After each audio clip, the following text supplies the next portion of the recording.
So we are going to study about the terms that are associated with motion, because we were dealing with kinematics, and kinematics is the totally study of motion. And kinematics में हम जहाँ पे बात कर चुके थे types of motion की, scalar quantities और वेक्टर क्वांटिटीज़ की, उसके साथ अब जो हमारा टॉपिक है दैट इज़ कौन कौन सी टर्म्स हैं जिससे हम मोशन को एक्सप्रेस कर सकते हैं या बता सकते हैं, या वो डिस्क्राइब करता है कि मोशन हो रहा है। तो सबसे top of the list is position.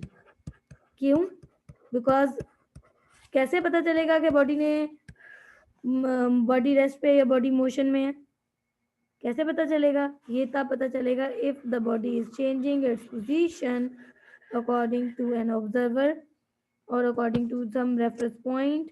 तो अगर वो चेंज कर रही होगी अपनी पोजीशन, तो इसका मतलब ये होगा कि वो मोशन में। ये बात थी, डेफिनेशन थी मोशन की, हम तो पहले डिस्कस कर चुके हैं। बट आज हम क्या डिस्कस करने वाले हैं? आज हम डिस्कस करने वाले हैं पोजीशन। पोजीशन क्या होती है? एक्चुअली हम डिस्क्राइब कर रहे हैं कि बॉडी अपनी पोजीशन चेंज करे, मतलब कि position means location, and you have to be very clear कि जो भी लोकेशन होगी वो किसी भी रेफरेंस पॉइंट से ली जाएगी।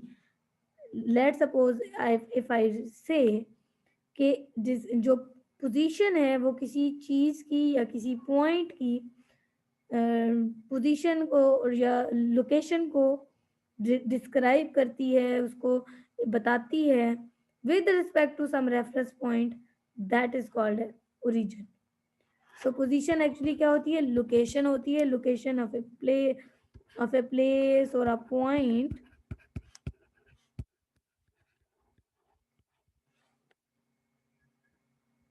with respect to some reference point, some reference point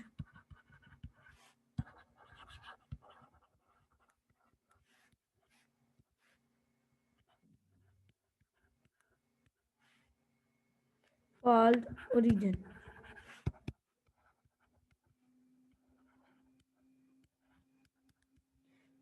अच्छा जी, अब देखें ज़रा, हमने क्या बताया? हमने ये बताया कि पोजीशन क्या होती है?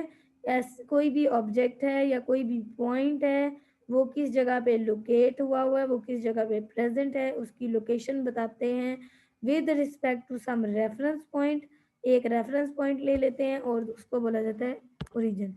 मैं पूरी उम्मीद करती हूँ कि आपको समझ नहीं आई होगी, लेकिन अगर सिंपल वे में मैं आपको एग्जांपल दूँ, आप हैं, लेट्स सपोज ये एली खड़ा हुआ है, ठीक है, यहाँ पे है हाउस, उसका घर है, उसका एक दोस्त है, उसका नाम है हसीब, और एक उसका दोस्त है, ये है यहाँ पे शॉप, और यहाँ पे है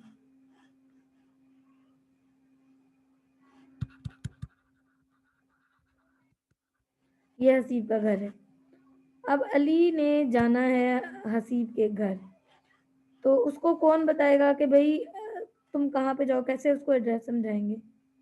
ऐसे ही समझाएंगे ना कि तुम वहां जाओगे, वहां एक शॉप आएगी, उधर से तुम लेफ्ट टर्न करना, या वहां गली आएगी, उधर से ये करना। तो एक्चुअली में हम किसी भी चीज को जब बता रहे होते हैं तो हम किसी रेफरेंस से बता रहे होते हैं। सिंपली अब मैंने अगर जाना है, हसीब ने जाना है शॉप पे, वो क्या करेगा?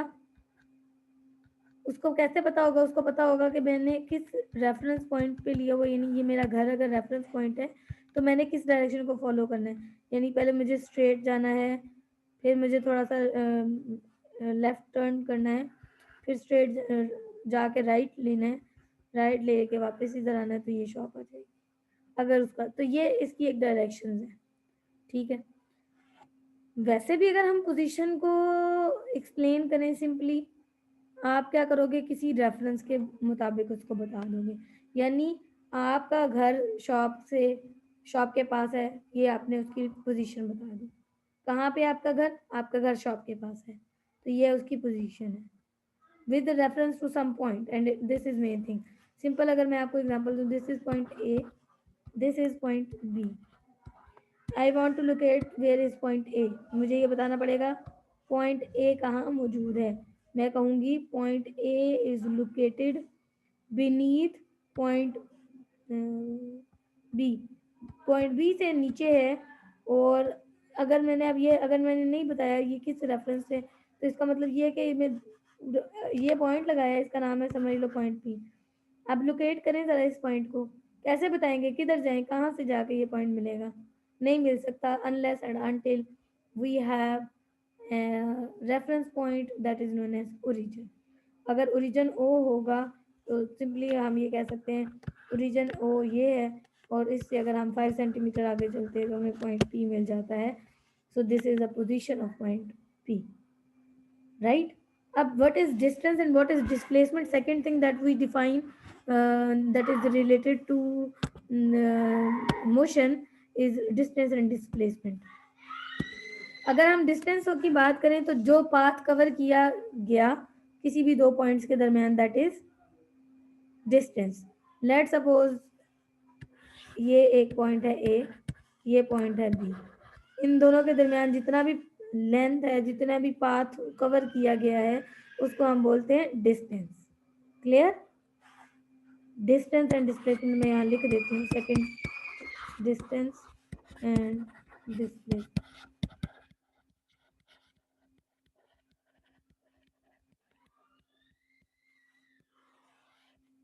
दो पॉइंट्स हैं उनके दरमियान जो पाथ है उसको हम बोलते हैं distance.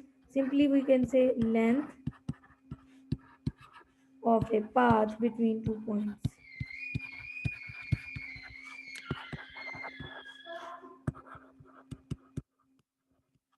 this is distance। And if we talk about displacement, what is displacement? It is the shortest distance between two points, right? Displacement क्या होती है? Shortest distance. ये हमारे पास एक जिगजैग पाथ था, अब एक पाथ, ये एक पॉइंट ए है, मैंने जाना है पॉइंट बी तक। एक तरीका ये है कि मैं इस पाथ को फॉलो करूं जो रोड बना हुआ है। देयर नंबर ऑफ वेज, वहाँ इनफिनाइट नंबर ऑफ वेज हैं ए से बी तक जाने के लिए, लेकिन जो सबसे शॉर्टेस्ट डिस्टेंस ये होगा तो मैं डायरेक्टली यहाँ से यहाँ पे चली जाऊँ। तो this is the shortest distance and this shortest distance is known as displacement. I will explain again. Distance and displacement simple चीज़ें हैं। किसी भी दो पॉइंट्स के दरमियान जो लेंथ होती है उसको डिस्टेंस कहा जाता है, और शॉर्टेस्ट डिस्टेंस को डिस्प्लेसमेंट बोला जाता है किसी भी दो पॉइंट्स की। अकॉर्डिंग टू अगर हम स्केलर और वेक्टर कैटेगराइज करें तो डिस्टेंस हमारे पास स्केलर क्वांटिटी है,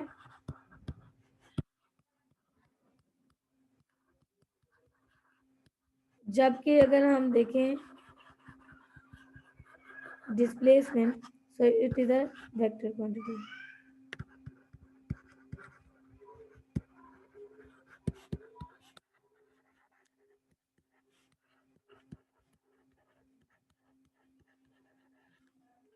डिस्प्लेसमेंट हमारे पास वेक्टर क्वांटिटी क्यों है?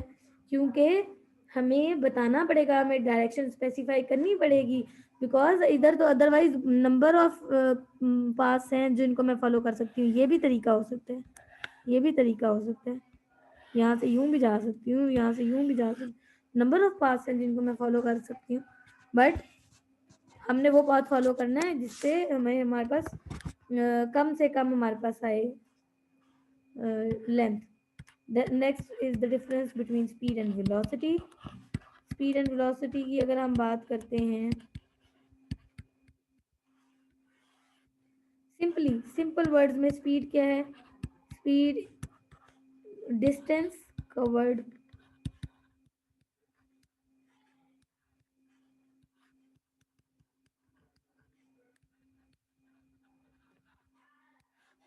बाय टाइम टेकन, कि भाई कितना डिस्टेंस कवर किया गया है कितने टाइम में, that is known as speed.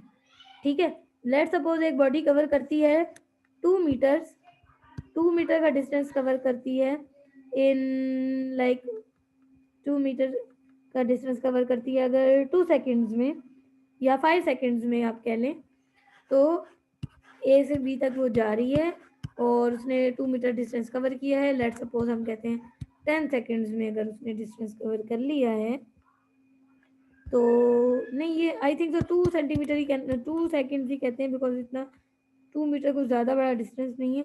2 kilometre अगर हम कहें तो फिर शायद हो सकता है। देखिए 2 मीटर से डिस्टेंस कवर किया है 2 सेकेंड्स में, तो ये इसको कट करेंगे, डिवाइड कर देंगे एक्चुअली, तो ये 1 मीटर पर सेकेंड जो आ जाएगा, this is actually the speed.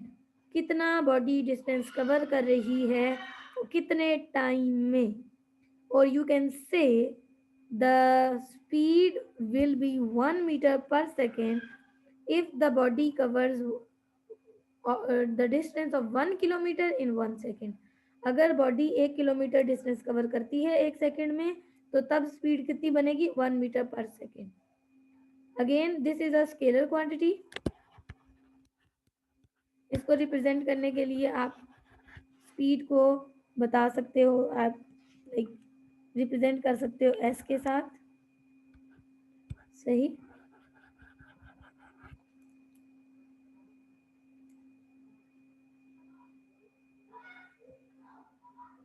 O sorry, s is the distance, v के साथ रिप्रेजेंट करते हैं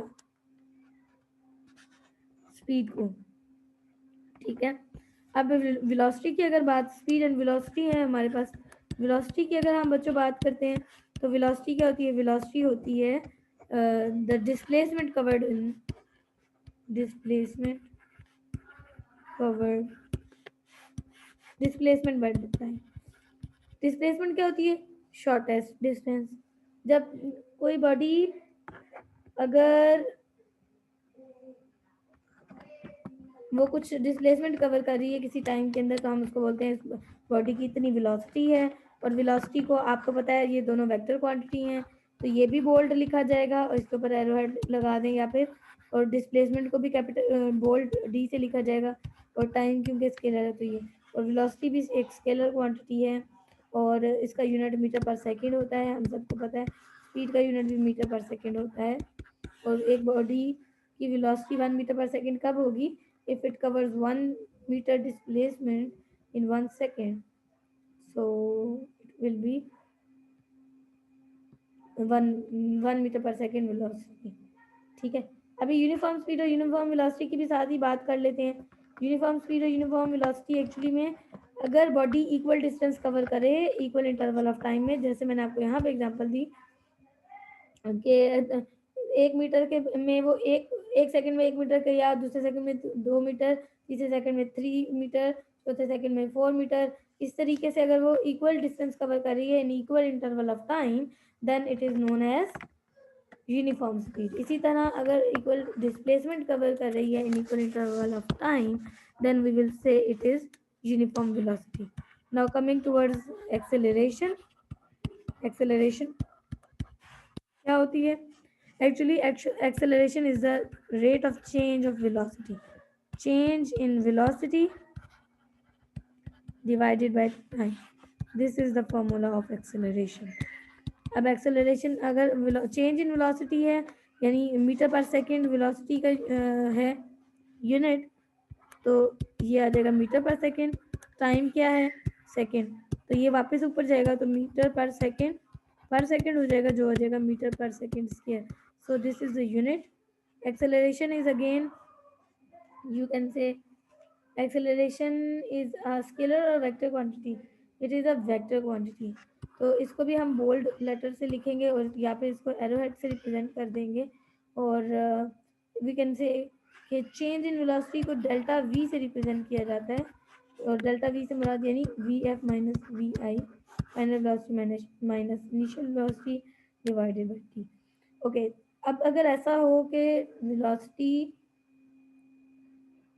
जो है, वेलोसिटी अगर इक्वल इंटरवल ऑफ टाइम में चेंज हो रही है तो हम कहेंगे यूनिफॉर्म एक्सेलरेशन है। यानी अगर बॉडी की जो चेंज इन वेलोसिटी है वो यूनिफॉर्म हो, इक्वल इंटरवल में इक्वल ही हो, तो उसे यूनिफॉर्म एक्सेलरेशन बोलते हैं। और रिटार्डेशन या डिसेलरेशन क्या होता है, रिटार्डेशन और deceleration means negative acceleration. Negative acceleration का क्या मतलब है, जब बॉडी की जो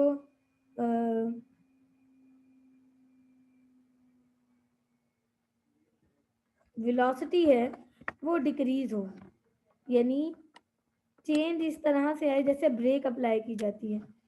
जब ब्रेक अप्लाई की जाती है तो स्पीड क्या होती है, कम होती है ना। जब गाड़ी एक्सेलरेटर क्यों दबाते हैं, एक्सेलरेशन प्रोवाइड करने के लिए, तो स्पीड ज़्यादा हो रही होती है। और जब ब्रेक लगाते हैं तो क्या होता है, स्पीड कम होती है, तो उसको क्या बोला जाता है, रिटार्डेशन या फिर डिसेलरेशन। ठीक है, ये कुछ टर्म्स थी that were related to motion. I hope के आपको अच्छे से समझ आ गई होगी। और